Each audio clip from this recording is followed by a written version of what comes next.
புதியகம் நேயர்கள் அனைவருக்கும் வணக்கம். இது பேசும் கட்டட சிற்பங்கள் வியக்க வைக்கும் தொன்மை. இந்த பயணத்துல நம்மோடு இணைந்திருக்கிறார் தொன்மை சிற்பங்கள் மற்றும் கட்டடக்கலை நிபுணர் டாக்டர் தக்ஷணாமூர்த்தி ஸ்தபதி அவர்கள். அவரை நிகழ்ச்சிக்கு வரவேற்றலாம். வணக்கம் சார். வணக்கம். போன எபிசோட்ல ஸ்ரீலங்கால நீங்க கட்டியிருக்கக்கூடிய பைரவர் டெம்பிள் பத்தி பேசியிருந்தோம். நெக்ஸ்ட் எபிசோட்ல கனடா கோவில் பத்தி பேசலாம் அப்படின்னு சொல்லியிருந்தோம். கனடால முருகர் டெம்பிள் நீங்க கிரியேட் பண்ணியிருக்கீங்க, அதை பத்தி சொல்லுங்க. கனடாவில் முருகர் கோயில் கட்டுறது திட்டத்தட்ட நான் அதை சொல்கிறது, இது ஒரு 7வது படை வீடாக வரணும் அப்படிங்கிறது ஒரு ஐடியாவில் தான் அதை கொண்டு வந்தோம். The temple is located now in Montreal. Okay. மான்ட்ரியால்ங்கிற இடத்துல தான் நாங்கள் இந்த திருமுருகன் டெம்பிள் பண்ணியிருக்கோம். அது கட்டி 25 இயர்ஸ் ஆச்சு. அப்படியா? ஓ. ஸோ அதில் ரொம்ப முக்கியமான விஷயம் என்னென்னா, அங்கே -40 வரைக்கும் போயிடும் வெதர். அப்போ இந்த பிரிக்கு சிமெண்ட் இதெல்லாம் எப்படி அது வித்ஸ்டாண்ட் பண்ணணும், அதெல்லாம் ரொம்ப காலத்துக்கு முன்னாடியெல்லாம் பண்ணுறச்ச அப்போ இருந்த மெட்டீரியல்ஸோட இப்போ அட்வான்ஸ் ஆகிடுச்சு. இந்த கான்ட்ராக்ஷன் எக்ஸ்பேன்ஷன் ஒரு தியரி இருக்குது என்ஜினியரிங்கில். எப்படின்னா, பனிக்காலத்தில் அந்த இடைவெளிகளில் போய் அந்த பனி தங்கி வெயில் காலத்தில் உருகி வரும்போது வெளியே வந்துடும். திருப்பி பனிக்காலம் வரும்போது அதே உள்ளே போன பனி அதனுடைய டென்சிட்டி அதிகமாக போய் கிராக் ஃபார்ம் ஆகும். இதனால் அதுக்கு அடுத்தது எப்படி கட்டுறது அப்படிங்கிறதுல ஒரு முயற்சியில் 25 இயர்ஸ்க்கு முன்னாடி கட்டப்பட்ட கோயில். அதனுடைய கோபுரம் சமீபத்தில் நாங்கள் கிரானைட்டில் பண்ணோம். ஏன்னா அந்த பிரிக்கு சிமெண்ட் இந்த மாதிரியான மெட்டீரியல்ஸை விட ஸ்டோன் லாங் லாஸ்டிங் அப்படிங்கிறதுல வி ஸ்டார்டட் டூயிங் ஒன் கோபுரம் இன் தி மான்ட்ரியால் முருகன் டெம்பிள். அந்த கோயிலுடைய விஷயத்தை சொல்லும்போது, அங்கே அப்படியே அங்கே உள்ள தமிழர்கள், இந்தியர்கள் இவர்களுக்கெல்லாம் தமிழ்நாட்டிலேருந்து ஒரு பெரிய கோயிலை தூக்கி கொண்டு போய் வச்ச மாதிரி இருக்கும். அந்த மாதிரியான ரொம்ப தூரத்தில் வரும்போதே அங்கே இருக்கிறவங்களுக்கு தான் தெரியும். இட்ஸ் ஃப்ரெஞ்ச் லாங்குவேஜ் பேசுவாங்க. அங்கே உள்ள கல்ச்சர் எல்லாமே something different from our traditions. அந்த தூரத்துலேருந்து அந்த ஹைவேல வரும்போதே டுவர்ட்ஸ் தமிழ்நாடு மாதிரி தெரியும். அந்த மாதிரி அவங்களுக்கு ஒரு அப்பீலிங் டெம்பிள் நாங்கள் பண்ணுறதுக்கு கிடைச்ச வாய்ப்பாக இருந்தது. தூரத்துலேருந்து பார்க்கும்போது நம்ம ராஜகோபுரம் தெரியும். அப்படியே உள்ளே பார்க்கும்போது அந்த வாஸ்து அமைப்புகள்லாம் நம்ம ஊர் கோயில்களில் இருக்கிற அமைப்பு தான். அந்த அமைப்போட கருவறை ஒரு சென்டரில் இருக்கும். அதுக்கு பின்புறத்தில் நைருத்தியில் பிள்ளையார் இருப்பார், அந்த கிழக்கு பார்த்த கோயிலில். அப்புறம் மகாவிஷ்ணு இருப்பார், பைரவர் இருக்கிறார், நவக்கிரகம், அப்புறம் உற்சவ மண்டபங்கள். இந்த அமைப்போடு அந்த அறுபடை வீடுகளை கூட அங்கே காட்சியாக அந்த சுப்பிரமணியுடைய ஃபார்ம்ஸ்லாம் செஞ்சுருக்கிறோம்.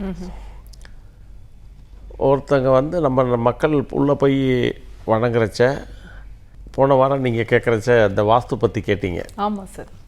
இந்த கோயிலுடைய வாஸ்து நம்ம கண்டிப்பாக அறிய வேணும்.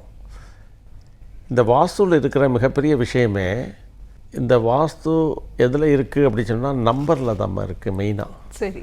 நம்பர், திசைகள், அந்த அமைப்பு. இதில் அந்த கருவறையினுடைய அமைப்பு எப்படி, கருவறைக்கான அளவுகள் எப்படி எடுக்கப்படுகிறது, எப்படி கையாளப்படுது, எப்படி இம்ப்ளிமெண்ட் பண்ணப்படுது அப்படின்லாம் பார்க்கும்போது, அந்த ஊர் நட்சத்திரம், ஒவ்வொரு ஊருக்கும் நம்ம நட்சத்திரம்னு சொல்லுவோம், அந்த வாஸ்து நட்சத்திரம் சொல்லுவோம், அந்த முருகனுடைய நட்சத்திரம்,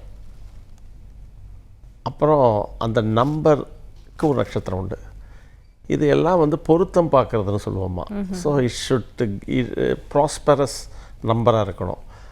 அந்த மாதிரியான நம்பரை நம்ம தேர்ந்தெடுத்து, அதனால் அதை வழிபடுபவருக்கு எல்லாருக்குமே நன்மை பயக்கணும். அதுதான் நம்ம வரவங்களுக்கெல்லாம் கடவுள் நன்மையை செய்யணும்.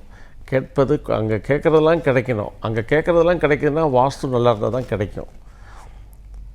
அதுதான் அங்கே உள்ள சீக்ரெட். ஸோ அந்த நம்பர் ஒர்க்ஸ், நம்பர் வைப்ரேட்ஸ், அதோடு சேர்ந்து இந்த அளவும் அதனுடைய அழகும் ஒன்றிணைந்து அந்த கோயிலில் வந்து செய்யப்பட்டது தான் அந்த திருமுருகன் கோயில்மா. அந்த முருகனுடைய கருவறை அளவு இருக்கே, முருகனுடைய கருவறை அளவு இந்த ஆயாதின்னு சொல்லுவோம் நாங்கள். ஆயாதி நட்சத்திரம் பொருத்தம் சொல்லுவோம், ஆயாதி நம்பர் பொருத்தம் சொல்லுவோம். அந்த கருவறை இவ்வளவு தான் இருக்கணும், அந்த கருவறைக்கு அர்த்தமட்டம் இவ்வளவு தான் இருக்கணும், அந்த கருவறை போல் எத்தனை பங்கு அந்த பிராகாரம் இருக்கணும், அதனுடைய கருவறை உயரம் எவ்வளவு இருக்குது, இதெல்லாம் வாஸ்து சாஸ்திரங்களில் சொல்லப்பட்ட மாதிரி அது முழுக்க முழுக்க based on the vastu principles தான் நாங்கள் வந்து ஃபாலோ பண்ணோம். அதனால் என்ன ஆச்சு, it became very popular and most crowded temple. அது ஒவ்வொரு பண்டிகை நாட்களும் ஒவ்வொரு நிகழ்வுகளும் பார்க்கும்போது அங்கே வந்து மக்கள் கூட்டம் அவ்வளோ வருது அந்த கோயிலுக்கு. இதில் வந்து நான் முக்கியமாக அந்த கோயிலை பற்றி சொல்லும்போது கருவறை, ஒரு அர்த்த மண்டபம் போன்ற அமைப்பு, அப்புறம் பரிவார கோயில்கள், கொடிமரம், பலிபீடம், வாகனம், இவைகளோடு கூடிய ஒரு நல்ல அமைப்பு தான் அந்த கோயில். இந்த கோயிலில் வந்து சிறப்பான விஷயம் சொல்லப்போனால் இட் இஸ் உங்கள்கிட்ட சொன்ன மாதிரி it is completely it is taking you into the taking you into Tamil Nadu மாதிரி தெரியும் அந்த கோயிலை பார்த்தா. அந்த கோபுரமானாலும் அந்த கட்டடக்கலை அம்சங்களானாலும் சரி, அங்கே இருக்கிற சிற்பங்கள், அமைப்பு எல்லாமே அந்த மாதிரி பண்ணியிருக்கோம். பட் இப்போ ரொம்ப குறிப்பிட்டு சொல்ல வேண்டியது என்னென்னா, அந்த வாசலில் வந்து புதியதாக ஒரு கல் கோபுரம் அமைக்கப்பட்டிருக்கு. கல்லால் கோபுரம் ஜஸ்ட் கம்ப்ளீட்டட் வச்சுங்க. அந்த கோபுரத்தில் வந்து நம்ம வந்து கவனிக்க வேண்டிய அமைப்பு என்னென்னா, தெர் வாஸ் எ டவர் கோபுரம் இன் ஸ்டக்கோ, இந்த பிரிக் அண்ட் மார்ட்டரில் கட்டினது. அதை நாங்கள் ரிமூவ் பண்ணிவிட்டு இப்போ கல்லில் கட்டுறோம். அந்த கல்லில் வந்து அந்த கோபுரத்தினுடைய ஸ்ட்ரக்சர், பழைய ஸ்ட்ரக்சரே திருப்பி ஸ்டோனில் கொடுக்குறோம். அதில் வந்து we engaged Canadian engineers, Canadian contractors, அவங்க தான் அது பண்ணது. நாங்கள் வந்து we provided all the drawings, consultations எல்லாம் நாங்கள் கொடுத்து, then we prepared everything in India. அந்த ஸ்டோன் எல்லாம் சைஸுக்கு கோபுரத்துக்கு எப்படி வேணுமோ அந்த அளவு தவறாமல் அதை வந்து இங்கே கார்வ் பண்ணோம். இங்கே கார்வ் பண்ணி ஷிப் பண்ணி அதை எடுத்து அவங்க கட்டுறாங்க இல்லையா, அங்கே தான் சேலஞ்சிங்காக இருக்குது. ஏன்னா இது வரைக்கும் நம்ம கோபுரங்கள்லாம் நம்மளே we ourselves carve in stone and we only build, ஒன்று மேலே ஒன்று வச்சு செஞ்சிடும். Because we know the method, we have the drawings, we have experienced. அப்போ அந்த கோபுரத்தை நம்மளால் கட்ட முடியும். பட் வேறஸ் அங்கே அந்த நாட்டில் வந்து இந்த கோபுரங்கள் கட்டி அனுபவம் இல்லாதவர்கள், அந்த என்ஜினியர்ஸ், அந்த கிராஃப்ட்ஸ்மேன், அவங்கள யூஸ் பண்ணி நாங்கள் வந்து we have successfully finished it. Super. அதுதான் இங்கே கவனிக்க வேண்டியது. அப்போனா பாருங்கள், ஸோ இது எல்லாம் எங்களுக்கு நாங்கள் செய்கிற ஒவ்வொரு ப்ராஜெக்ட்டுமே ஒரு it's learning lot of things தான். ஓகே. ஒவ்வொரு ப்ராஜெக்டில் வி லேர்ன். ஸோ நம்ம வந்து how to educate the construction methodology to the ஃபாரினர்ஸுங்கிறது தான் நாங்கள் சொல்ல வேண்டியது.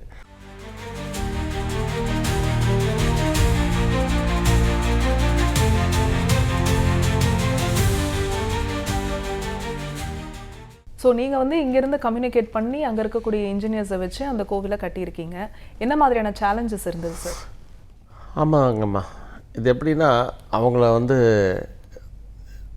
தேர் அவே ஃப்ரம் அவர் ஸ்டைல், நம்ம ஆர்கிடெக்சரல் ஸ்டைல் அவங்களுக்கு எக்ஸ்பீரியன்ஸ் இல்லை. ஓகே. ஸோ அவங்கள புரிய வைக்கிறது இருக்குல்ல. ஏன்னா அவர் ஸ்ட்ரக்சர் இஸ் நாட் ஒரு பிளைனான ஸ்ட்ரக்சர் கிடையாது. It has a lot of intricacies. Okay. அது ரெசெஷன் இருக்குது, ஆஃப்செட் இருக்குது, டெக்கரேட்டிவ் எலிமெண்ட்ஸ் இருக்குது. Every piece of stone is more intricate. அங்கே தான் மேட்டர். சாதாரணமாக ஒரு பிளைன் பில்லரில் வந்து லேயர் பை லேயர் நாங்கள் ஸ்டோன்ஸ் அவங்களுக்கு அனுப்பிட்டோம்னா anybody can build. But whereas இந்த ஃபார்ம் எப்படி கோபுரம் வந்து கீழே இருக்கிற அளவு எப்படி, எவ்ரி லேயருக்கு என்னென்ன சைஸு, இந்த ஸ்பேன் எவ்வளோ இருக்கும், ஒவ்வொரு ஸ்டோனுக்கும் என்ன சைஸு, அதை எப்படி உட்கார வைக்கிறது, அது மேலே இன்னொரு கல் எப்படி வைக்கிறது, அதுக்கு எப்படி அந்த இதில் வந்து ஒரு அருமையான ஒரு டெர்மினாலஜி ஒன்று இருக்குது. ஒரு கல்லுக்கும் இன்னொரு கல்லுக்கும் இடைப்பட்ட இடைவெளி அந்த, அதாவது ஒரு கல்லோடு கல் இணைந்திருக்கும் இல்லையா, அதற்கு வந்து நாங்கள் நல்ல பேர் ஒன்று சொல்லுவோம் தமிழில், அதுக்கு பேர் இசை. ஓ, கல்லோடு கல் பொருந்தும் ஒரு இணையும் இடம் எல்லாமே இசை. அந்த நம்ம இந்தியாவில் எப்படி செய்வோம்னா, கல்லும் கல்லும் இணைஞ்சிருக்கும், that gap we call it paper ஜாயிண்ட்னு சொல்லுவோம். ஓகே. அது இடைவெளி அவ்வளோ கண்ணுக்கு தெரியாது. வேறஸ் அந்த கிளைமேட்டுக்கு, அந்த வெதர் கண்டிஷனுக்கு, அந்த நாட்டினுடைய ஸ்டாண்டர்ட் என்னென்னா, we have to provide 3/8 inch gap கொடுக்கணும். காலை அரைக்கால்னு சொல்லுவோம், அவ்வளோ இடைவெளி இருக்கணும். ஏன்னா தட் இன்ஃபில்ட்ரேஷன், இந்த சொன்னலையா அந்த கான்ட்ராக்ஷன் எக்ஸ்பேன்ஷன் ப்ராப்ளம்லாம் வரக்கூடாதுங்கிறதுக்கு. ஸோ அதுக்கு நிறைய அவங்க ரூல். அது horizontally we should provide gap between 2 stones. சரி. அண்ட் வெர்டிக்கலி கூட கொடுக்கணும். ஆமாம். ஸோ இப்படி நாங்கள் தான் அப்படி தான் நாங்கள் பாருங்கள், அப்படின்னா எவ்வளோ பெரிய கேல்குலேஷன்னு. ஒரு லேயர் சொல்கிறோம்னா, கோபுரம் கண்டெய்ன்ஸ் மெனி லேயர்ஸ். ஆமாம். Every layer must be prepared with a complete drawing mentioning all the dimensions, offsets, everything must be before carving the stone. We have to prepare the drawing, multiple layers, multiple drawings. இதை நாங்கள் வந்து cover பண்ணி அதோட விட்டுறக்கூடாது. அவர் வந்து செய்வார், அவர் ஒரு Canadian வந்து ஸ்டோன்ஸ் அடுக்கி செஞ்சிருவார் அப்படின்னா, அதுக்கு முன்னாடி அது கண்டிப்பாக அங்கே போய் சரியாக சீட் ஆகுமா, சரியாக ஃபினிஷ் பண்ண முடியுமாங்கிறதுக்கு we have to do a trial version here. ஆமாம். ஸோ இந்த மெத்தடாலஜி தான் நாங்கள் வந்து we have finished it successfully. So ஒரு பணியை வந்து 100% ஃபுல் ப்ரூஃபாக முடிக்கணும் அப்படின்னா, அதற்கான வழிமுறைகளை வந்து நம்ம வந்து டிட்டர்மின் பண்ணி பிளான் பண்ணி, so planning it self took 2 years time. ஆமாம். அதெல்லாம் பெரிய காம்ப்ளிகேஷன். அது ரொம்ப நம்ம வந்து ஒரு கோபுரம் வந்து கல்லால் வடிவமைக்கப்படுவதே வந்து நம்ம எல்லாம் இன்றைக்கி இந்த சிற்பிகள் செய்கிற பணிகள்லாம் சாதாரணமாக கோபுரம் கட்டுறதா தெரியும். ஆனால் இது வந்து ஒரு அதி நுட்பமான கட்டடக்கலைமா. கண்டிப்பாக. நீங்கள் இந்த பில்டிங்ஸ் கட்டிடலாம், வீடு கட்டிடலாம், இந்த என்ஜினியரிங்லாம் வந்து இதற்கு இருக்கிற இன்ட்ரிகேசி அதுக்கு இல்லை. அந்த மாதிரி நாங்கள் வந்து கொஞ்சம் வந்து கரணம் தப்பினால் மரணம் மாதிரி ஒரு கல்லில் வந்து அளவு கொடுக்கறது வந்து சரியாக கொடுக்கலாமல் போய் கார் பண்ணாமல் போயிட்டோம்னா, ஃபைனலி அந்த ஸ்டோன் எரெக்ட் பண்ணும்போது அந்த தவறு தெரிஞ்சு போயிடும். தென் இந்த stone will be a waste one. Okay. So அதெல்லாம் தவிர்க்கிறதுக்கு நாங்கள் வந்து லேயர் பை லேயர் நாங்கள் பண்ணி, அவங்களுக்கு இதை கிளியராக ஃபோட்டோகிராஃபி எல்லாம் அனுப்பி, வீடியோ எடுத்து எப்படி கல்லாம் வைக்கிறோம்லாம் சொல்லி, அதற்கு முன்னரே 3D ட்ராயிங்ஸ் எல்லாம் போட்டு, இப்படித்தான் வந்து நாங்கள் வந்து கற்கள் எல்லாம் செதுக்கப்பட்டு இதை அவங்க வந்து ஒன்று மேலே ஒன்று அடுக்கி பண்ணினாங்கம்மா. ஸோ இந்த மெத்தடில் வந்து எங்களுக்கு வந்து ஆல்ரெடி இது செஞ்சதுனால they took some 6 months time to erect the tower. But அதுக்கு வந்து we have to talk with them frequently, we have to visit there. எப்பெல்லாம் போகணுமோ அப்போல்லாம் போக வேண்டியிருக்கும், பார்த்து then we have completed. So இந்த கோபுர வடிவமைப்பு அயல் நாடுகளில், அதுவும் ஃபாரினர்ஸ் வந்து நம்ம கொடுக்குற அளவு முறைகளை, நம்ம கொடுக்குற வரைபடங்களை அவங்க அதை உள்வாங்கி அது கட்டுறதுங்கிறது this is the first time இந்த ஹிஸ்ட்ரி. அப்போ ஏன்னா நம்ம சொல்கிறோம் இங்கே இதுதான் வந்து ரொம்ப முக்கியமான இந்த நிகழ்வில் சொல்ல வேண்டியது. நம்ம வந்து நம்ம கலைகளை வந்து உயர்த்தி பேசுகிறோம், உயர்த்தி பிடிக்கிறோம். நம்ம பாரத நாட்டுடைய பண்பாட்டிற்கும் கலாச்சாரத்திற்கும் காரணமாக இருக்கிற அந்த கட்டட சிற்பக்கலைகளை பற்றி எல்லாருமே பேசுகிறோம். பட் இதை வந்து அது செய்கிறச்சே கிடைக்கிற ஒரு எக்ஸ்பீரியன்ஸ் இருக்கே அது வந்து நாங்களாம் நினச்சி பெருமைப்படுவோம். What we experienced in building temple சொல்லும்போது it is also a rare thing. We have got the opportunity to build temple சொல்லுவோம். பட் வாட் ரியலி அந்த கோயிலை வந்து அந்த கோபுரத்தை கட்டுற அந்த ஃபாரினர் என்ன நினைக்கிறார் அப்படிங்கிறத நான் வந்து ஒரு சின்ன இன்டர்வியூ நானே எடுத்தேன். உங்களுக்கு எப்படி இருந்துச்சு, என்ன நினைக்கிறீங்க, எப்படி ஃபீல் பண்ணுறீங்க, நாங்கள் தான் எங்கள் கோயிலை வந்து ஆகோ ஓஹோன்னு பேசிகிட்ருக்கோம், but actually what you felt அப்படிங்கிறத நான் இன்டர்வியூ பண்ணி அவங்கள்ட்ட கேட்டேன். அதை நீங்கள்லாம் கேட்டிங்கன்னா புல்லரிக்கும்.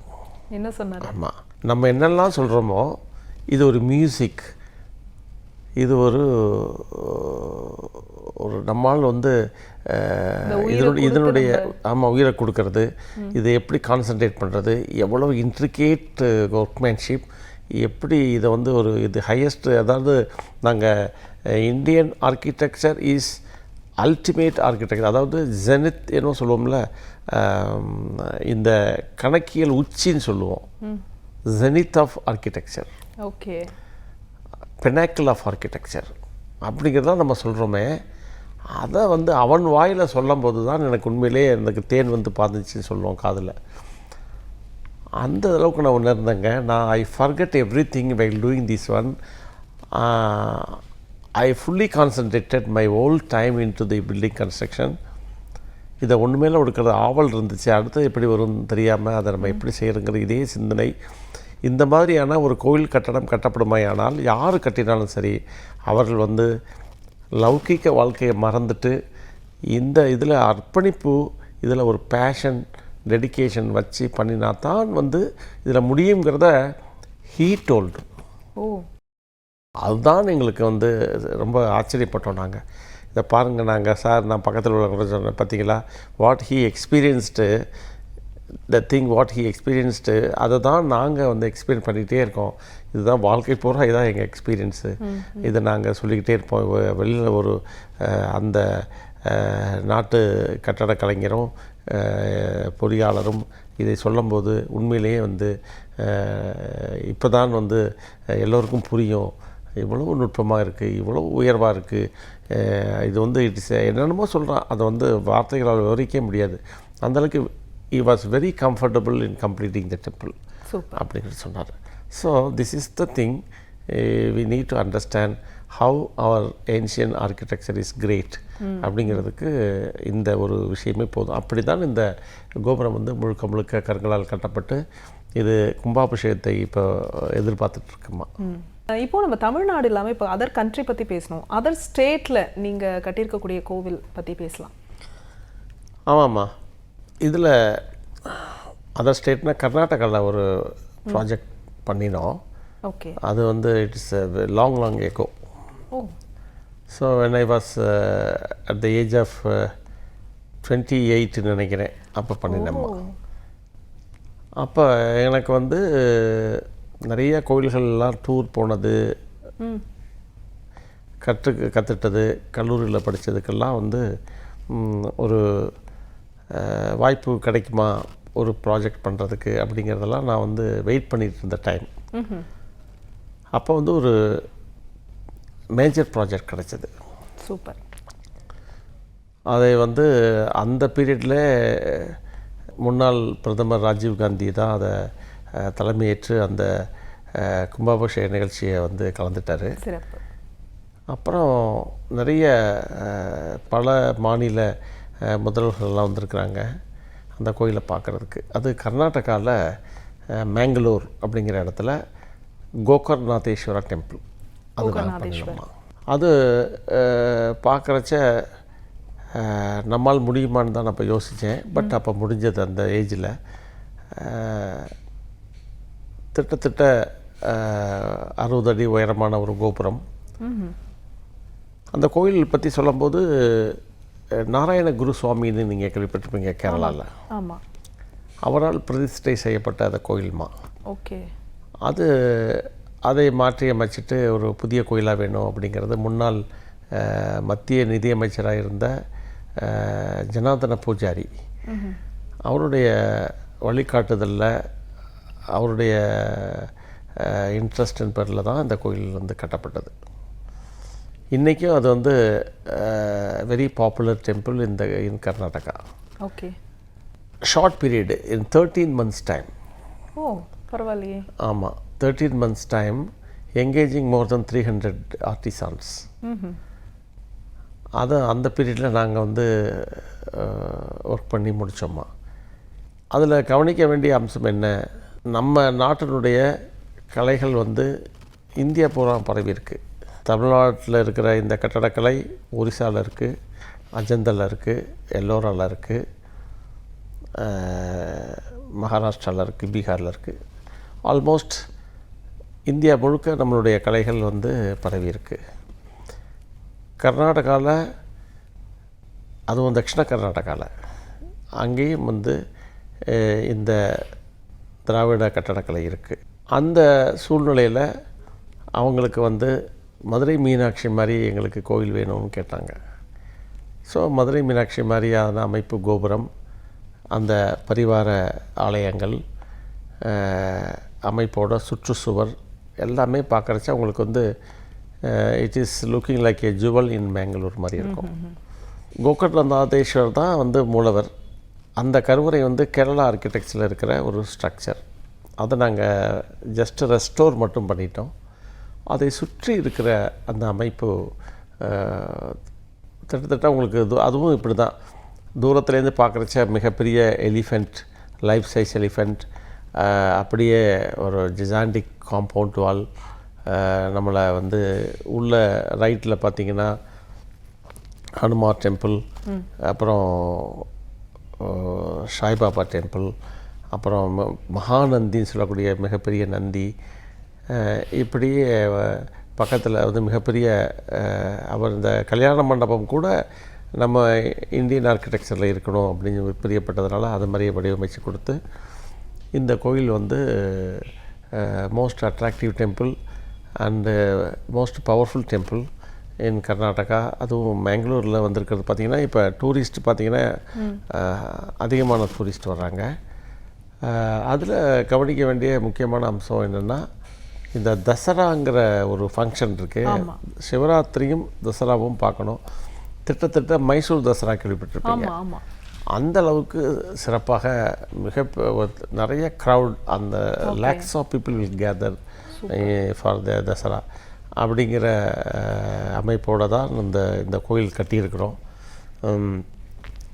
நீங்கள் அங்கே போய் பார்த்துட்டிங்கன்னா அதுவும் உங்களுக்கு வந்து எப்படி தெரியும்னா, மீனாட்சி கோயிலுக்கு போன மாதிரி இருக்கும், இல்லை பெரிய கோயில்களுக்கு போன மாதிரியான ஒரு அமைப்பாக தெரியும். பெரிய கோவில். ஆமாம், இதில் சிற்பங்கள், கட்டட அமைப்பு எல்லாமே வந்து இதில் நாங்கள் அந்த ட்ரெடிஷனை ஃபாலோ பண்ணுறதில் காம்ப்ரமைஸ் பண்ணவே இல்லை. ஆகமங்களில் சொல்லப்பட்ட விஷயங்களும் சிற்பசாஸ்திரங்களில் சொல்லப்பட்ட விஷயங்களும் இந்த பழமையான கோயில்கள் காணக்கூடிய அத்தனை இந்த கட்டட கூறுகளையுமே நாங்கள் இந்த வாஸ்து சாஸ்திரத்தினுடைய லட்சணப்படி அமைக்கப்பட்ட கோயில் தான் அந்த கோகர்ணநாதேஸ்வரர் கோயில்மா. இதை வந்து பெரிய ஏரியா அது. நீங்கள் வந்து பார்த்தீங்கன்னா ஒரு மாடி பக்கத்தில் பில்டிங்லாம் போய் பார்த்தீங்கன்னா உங்களுக்கு வந்து கிட்டத்தட்ட இவ்வளோ பிரம்மாண்டமான ஒரு கோயில் அமைக்கப்பட்டிருக்கிறது இந்த நூற்றாண்டில். அதில் என்ன கவனிக்கலாம் அப்படின்னு சொன்னால், எப்படி அப்படியே வந்து ரிவைவ் பண்ண முடிஞ்சிச்சு ஆர்கிடெக்சரை, எப்படி இந்த நூற்றாண்டுலேயும் நம்மால் வந்து பழமையை பாதுகாக்க முடிகிறது அப்படிங்கிறதையும், அங்கே தெய்வ சாநித்தியம் நிறைஞ்சிருக்கிறது விஷயத்தையும் பார்க்குறச்ச அது வந்து எங்களுக்கு அதுதான்மா வேணும். எங்களுக்கு வேண்டியது என்ன, அந்த டிவோட்டி மஸ்ட் ஃபீல் ஹாப்பி. யார் வந்தாலும் அங்கே கோவிலுக்கு வர்றவங்களுக்கு எல்லாருமே அந்த இறைவனுடைய அனுகிரகம் கிடைக்கணும். மக்கள் நம்ம அதில் சொல்ல வேண்டிய அம்சம் பார்த்திங்கன்னா, இப்போ எல்லாருமே மொபைல் வச்சுருக்குறாங்க பாருங்கள். இப்போ நான் தான் அதை வந்து ப்ராஜெக்ட் பண்ணேன் அப்படிங்கிறது நிறைய பேருக்கு வந்து சொல்ல மாட்டோம். ஏன்னா க்ரௌடெலாம் இருப்பாங்க பாருங்கள். நான் ஒரு க்ரௌடான நேரத்தில் போய் பார்த்தேன், எல்லாருமே ஃபோட்டோ எடுத்துகிட்டு இருந்தாங்க. தட் மீன்ஸ் இது வந்து எல்லாரையும் இதை வந்து அட்ராக்ட் பண்ணுது. சொன்னால் அப்போ நான் என்னுடைய ஒரு போஸ்டிங்கில் கூட போட்டிருந்தேன், எல்லோரும் ஃபோட்டோ எடுத்துகிட்ருக்குறாங்க. பார்க்குறச்ச that is the success of our construction, that is the success of the expectations of the அந்த டோனர்ஸ் ஆகட்டும், இந்த டிவோட்டிஸ் ஆகட்டும், எல்லாருக்கும் எல்லோருக்கும் விரும்பும் மாதிரியான அமைப்பாக வரணும் அப்படிங்கிற விருப்பம் தான் நிறைவேறி இருக்கிறதா நான் அதெல்லாம் பார்க்குறச்சு தெரியுதுமா. சூப்பர்.